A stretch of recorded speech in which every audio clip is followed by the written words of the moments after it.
Who were the real winners of this game that finished 0-0, of course, between Arsenal and Manchester City in the Premier League at the Etihad? A record was broken. Manchester City coped with injuries very well. And we're going to talk about all sorts. Actually, crucially, let's go back for a second because I think there's something important here when it comes to this man. We're going to talk about that and how that changed my thought process when it came to Arsenal this season. I'm starting to believe in them. So much to talk about in terms of this left-hand side from Man City and the way that Arsenal played. This is a huge moment for me, in my opinion. A huge moment in the development of Arsenal once again. We're going to talk about how Arsenal dealt with a Man City side that have been super impressive this year. Talk about so much more. And in particular, talk about this man as well, Kovacic, who had a fascinating game when it comes to this one between Arsenal and Manchester City. And he did something that we don't see a lot when it comes to games against Arsenal. So from both sides of the coin, it was one where I think we always thought that this could be a draw. And I think we all thought we were going to see this. We thought we were going to see a back four, Gvardiol, Ake, Diaz, Akanji, Rodri and Kovacic kind of maybe stepping up here but dropping in at times. But it was so different from that. So different from that. Because the big thing here was Kovacic. Kovacic's role in this game was absolutely fascinating. And for me, the reason for that was because of this man here. And, of course, the injuries of the players that weren't available as well, someone like John Stones. I think that when we were starting to watch the game, we were thinking about pressing triggers. Who is the pressing trigger for Manchester City from Arsenal's point of view? Because Arsenal have been absolutely phenomenal out of possession. And I think in this game, they were very good once again. And the defensive attitude of Arsenal, which I'll come back to, I thought was super strong. But I was thinking, first thing I wanted to know is who's the pressing trigger for Man City? And I think Pep knew that Arteta knew that Ake was going to be the man who was going to be that pressing trigger. So he changed it up and it was clear as day. 1 minute 22 on the clock and we knew it was going to be that little bit different. And what Pep Guardiola did to deal with the injuries and to deal with how strong Arsenal are out of possession was he essentially played Kovacic as a left-sided centre-back in build-up. Let me show you. This is 1 minute 22. Shall I circle it for you? Yeah, right there in the corner. And you can see Kovacic right here, dropping deep, being that passing option. And I think initially they had the plan to go and get Ake, who they thought would be in this position here. But it wasn't the case. What was really interesting as well was that they wanted to stop Rodri and they wanted to stop the ball going into Rodri. This was a game that we always knew was going to be down to the middle of the pitch. It was going to come down to this area, almost between the D of the box, really. It was going to come down to that area and it being really congested, which I'll show you in just a second. And actually, you can see from this screenshot, importantly, no passes into Rodri. That was a huge thing for Arsenal. They didn't want that, but at the same time, you've got someone like Saka ready to pounce. But the person that he's pouncing on is not Ake, like they probably would have planned for. Pep knew this was coming, and so he brought Kovacic to lean on his experience, lean on the fact that he's pretty much press-proof, and it was really clever, really smart. If we move it on, we can see it again, like beyond glaring in terms of Kovacic dropping deep to help out. I think the other thing to say that's really important in this is the fact that Ortega is not Ederson. And I think that hurt Man City a little bit in this game as well. But the other thing that's important here is actually someone right on the edge of screen, Gvardiol. It allowed it to be very different between what you would normally expect and what was the actual case when it comes to the positions of the players. Because Ake actually, bizarrely, was even stepping into this area at times just to allow Kovacic to go and get on the ball. But importantly, and actually I think we can move it about there, to allow Gvardiol to play as high as possible. And it made it very awkward for someone like Saka and also made it awkward for them to sort of beat the press. Affect the build-up and hurt them in the press because you've got someone like Kovacic who's so comfortable on the ball. And as I say, the stats back it up. So to get control and to cope with the injuries that they have, to be able to build up and not get undone by the press of Arsenal, which did tweak a little bit as the game progressed. But in the first half, is a real spanner in the works for Arsenal, but they did counter pretty quickly. And let me show you the stats to back up what I'm talking about. So I've shown you some screenshots in terms of him dropping deep and picking up the ball from that area, and it made it very difficult for them to press. But when it comes to the numbers themselves, in terms of attempted passes, and so this is from StatHead. StatHead FBref are supporting us on the channel, allowing us to take the stuff that we tell you to the next level, and we're allowed to custom make stats. Essentially, it's really taken our stuff to the next level. So go check them out. Links in the description. You can get it for free at the moment. I'll tell you a bit more about that in a second. But importantly here, Bernardo Silva in 18th, and if you want to be really cheeky and chuck Trent in 7th spot, but Trent, of course, being an inverted player, stepping in terms of midfielders, all of these players, this is the amount of attempted passes against Arsenal in particular. And Lewis Dunk has got 109, Virgil van Dijk with 97. But these are all defenders. Okay? Kovacic, obviously stepping in and playing in that role, he had 77 passes completed, 85 attempted in just 61 minutes. So that shows you exactly what I'm talking about in terms of Kovacic stepping in and being such a crucial part of the build-up, which Man City did brilliantly well. They were able to deal with what Arsenal were going to provide, and were able to dominate the game. The counterpoint of that was that Arsenal changed that pressing trigger. They allowed Kovacic to have the ball, and then when the ball was then played to Gvardiol, he was the new man that they looked to press to, and we saw that in particular in the second half. I'm absolutely thrilled to be supported by StatHead, and I mean supported because StatHead is our all-access pass to the FBref database, which you know FBref, because FBref is elite when it comes to stats, and it allows you to search across all of statistics, teams and players on FBref, but at a higher level through the customization. And you can get leaders in appearances, XG, most shots on target, and so much more. So if you want to dive deeper and support your own content, right now, until the 2nd of April, Tuesday the 2nd of April, at 1 p.m, StatHead FBref is running a promotion for free, unlimited access. So there's no commitment required. So go check it out and save my discount code, which is in the description, for when you're ready to become a StatHead subscriber and take your knowledge or your content to the next level. There was a quick response from Arteta, but overall he needed to get them back in at half time, and in the second half they were a lot more purposeful in their press, and you can see it here. This is in the 52nd minute where Gvardiol was the man that they were trying to get to. I thought Gvardiol dealt with the challenge of being this left back pretty well, but again, he was kind of part of the reason why they were able to cancel each other out, because despite the trigger element of it, and of course Arsenal wanted to catch out Man City were able to move up the pitch regularly and pretty comfortably. That said, they didn't create that much in the first half. I haven't had a look at the stats in the first half, but I presume, despite having 72% possession, I'm just looking at it now, the expected goals was 0.51 to 0.52. So they weren't really doing too much. And actually, total shots, 4-4, shots on target, 1-1.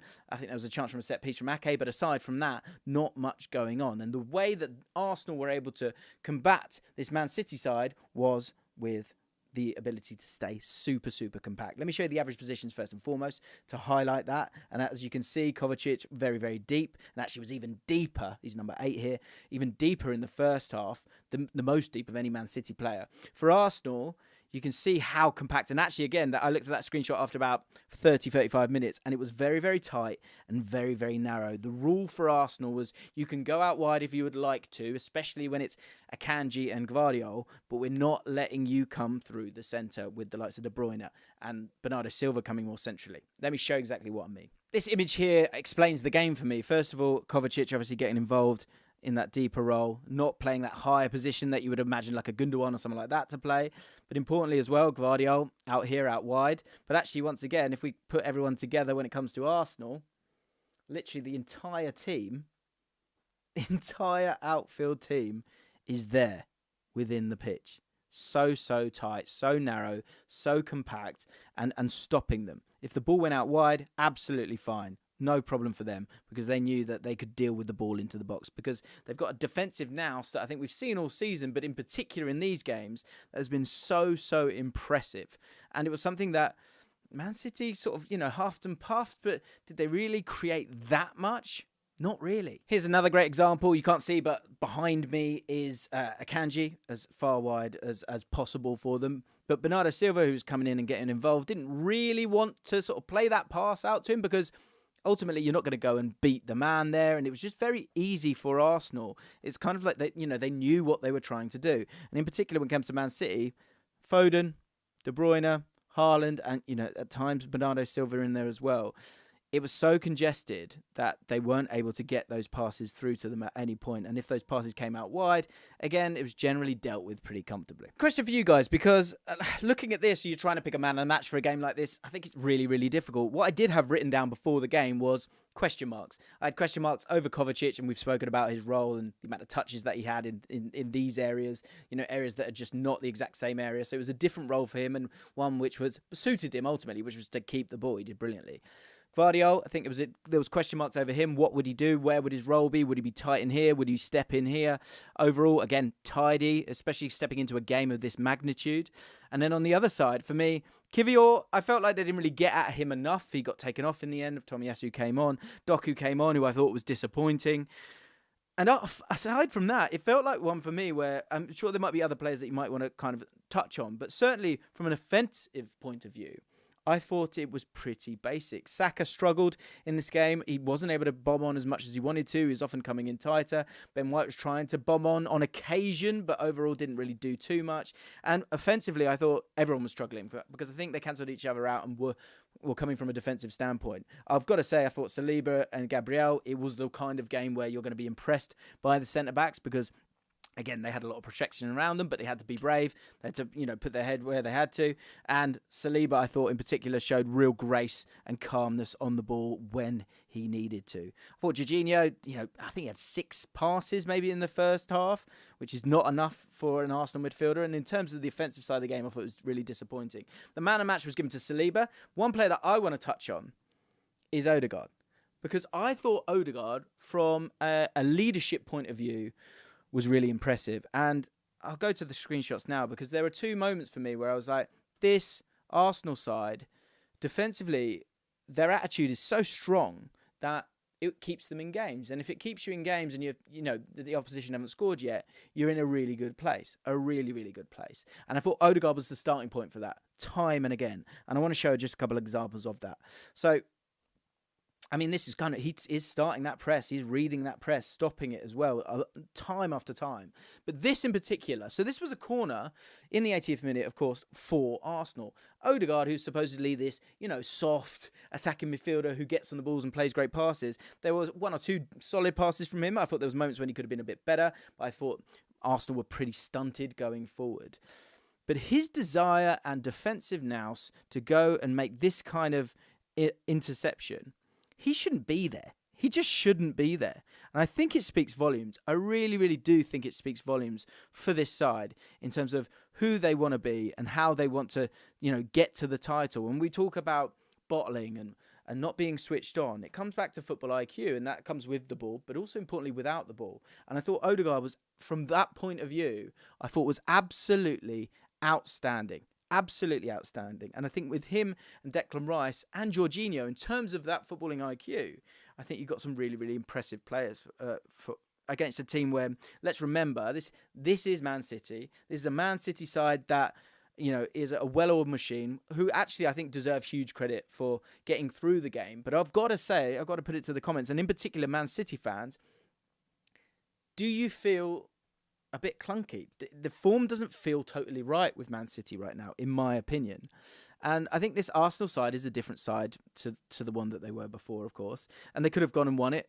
This is a moment when if Trossard plays, if his first touch is better and he plays that pass a little bit better, I felt like it was one where everyone was so focused from the defensive side of the game that once they got the ball and had that opportunity, they weren't able to do much. They really could have won it, but it was one of those ones where it was an away performance, and that's okay, I think. I think sometimes when we watch these games, you go, well, Man City dominated possession, and therefore they were the better team.